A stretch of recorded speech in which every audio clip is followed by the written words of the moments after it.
100 gram வெந்தயம் வாங்கிட்டு வந்து நல்லா அலசிட்டு ஊற போட்டு 4 மணி நேரம் நல்லா அந்த வெந்தயத்தை ஊற போட்டுடணும். ஊற போட்டுட்டு நல்லா பழுமூணாக நல்லா அரைச்சிடணும்.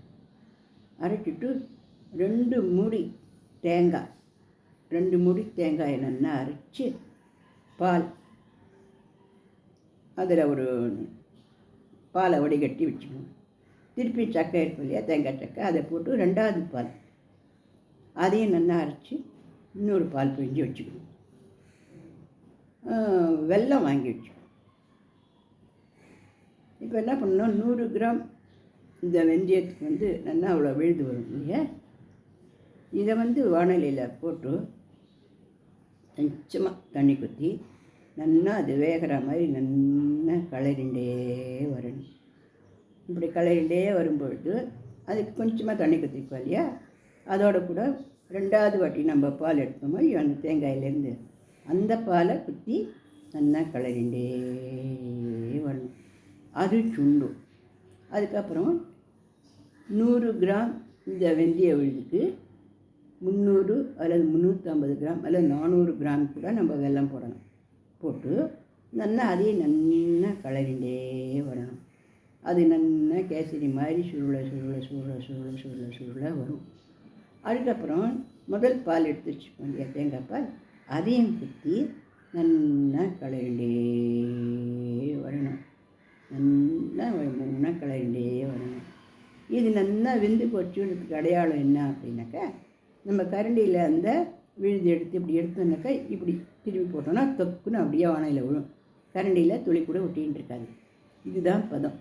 இந்த மாதிரி நல்லா சுருளை சுருளை சுருளை சுருளை சுருளை சுருளை சுருளை சுருளை நல்லா அடிக்காந்து அதை சிம்மில் வச்சுட்டு வானையை நல்லா கிளறி எடுத்து இந்த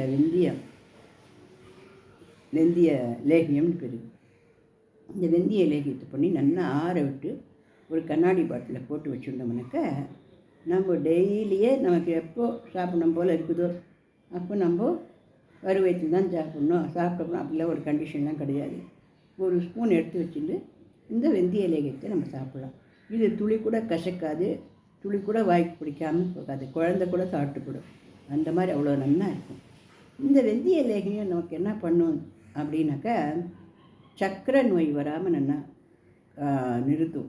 சர்க்கரை நோய் நல்லா குறைக்கும். என்ன வெல்லமெல்லாம் போட்டுக்குதே அப்படின்னு நம்ம நினைக்கலாம். இருந்தாலும் வெந்தயம், அதில் இருக்கிற வெந்தயம்தான். அதனால் அந்த சர்க்கரை நோய் எல்லாத்தையும் நல்லா நீக்கும். இந்த பெண்களுக்கு மாதவிடாய் சமயத்தில் வயத்தில் அப்படியே கிராம்ஸு, வலி, இடுப்பு வலி, முதுகு வலி, கையில் இந்த இடங்கள்லாம் ஒரே வலி எல்லாம் இருக்கும் பாவம். சில பேர்களுக்கு மாறு வலி கூட வரும் பாவம். வீக்கமெல்லாம் ஒரு உடம்புல அந்த வீக்கம், இன்ஃப்ளமேஷன் இதெல்லாம் வராமல் இந்த வெந்தயக்களி தடுக்கும். குழந்தைகள்லேருந்து பெரியவாள்லேருந்து வயசானவள்லேருந்து யார் வேணாலும் இதை சாப்பிட்டுட்டு வரையலாம். 100 கிராம் முதல்ல பண்ணி வச்சுட்டோம்னா அது ஒரு 4 நாளைக்கு 5 நாளைக்கு ஒரு வாரத்துக்கு வீட்டில் இருக்கிற ஆட்களுக்கு ஏற்றபடி அது வரும். திருப்பி மறுபடியும் பண்ணி வச்சுக்கலாம். இது ரொம்ப ஈஸியானதும் கூட, நல்ல டேஸ்டானதும் கூட, உடம்புக்கு பலமானதும் கூட. இதில் இன்னொரு விஷயம் என்ன அப்படின்னாக்கா, தலைமுடி நல்லா வளரும், கண்கள் நல்லா தெரியும், கண் எரிச்சல், உடம்பு உஷ்ணம் இதெல்லாமும் நல்லா தணியும். பல நல்ல விஷயங்கள் இதில் இருக்கிறதுனால இதை பண்ணிட்டு சாப்பிடுவோமா. இந்த பதிவு பிடிச்சி லைக் பண்ணுங்கள், ஷேர் பண்ணுங்கள், சப்ஸ்கிரைப் கொடுங்க.